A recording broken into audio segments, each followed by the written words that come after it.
The first thing that you've got to have is a master list.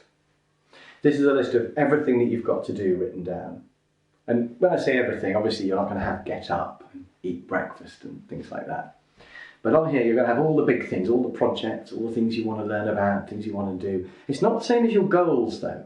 So for example, if your goal is to win Wimbledon, on your master list you'll have buy a tennis racket, or find someone to play tennis with on Thursdays, or get a tennis coach or whatever. So these are the tasks that you need to do to achieve your goals.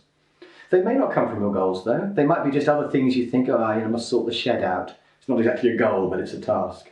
They might come from your boss or a customer if they say, please could you do this? If you say yes, put it on your master list. It's vital to put absolutely everything on that list.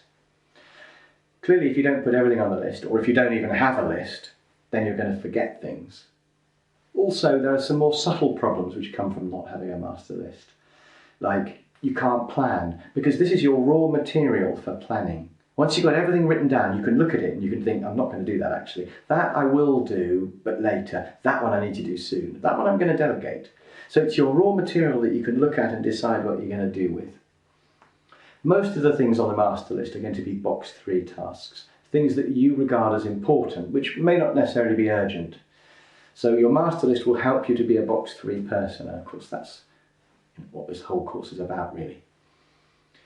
So that's your master list. It's a list of everything. It allows you to plan.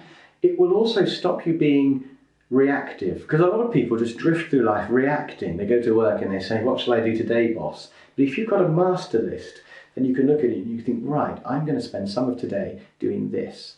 So the master list will allow you to get control of your life, which will feel good. It will reduce your stress as well. What does it actually physically look like? Well, it could just be written on a piece of paper. It could be an Outlook. Personally, I think writing it on a whiteboard is a really good plan, because then you've got it on the wall and then you'll see it every day and you can add things, rub things out. And it means that everyone else can see what you're doing, but what's wrong with that? Often people don't know what their colleagues and their bosses do all day, so perhaps it would be good for people to see all the things that you're working on. But whatever format your master list is in, the main thing is you must have one.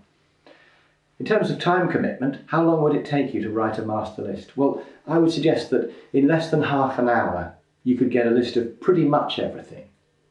And then, every now and then, when something else comes up, you've just got to add it. And that's going to take less than a minute a day. So 30 minutes up front, and then a minute a day to add things. That's all it will take. And it's essential.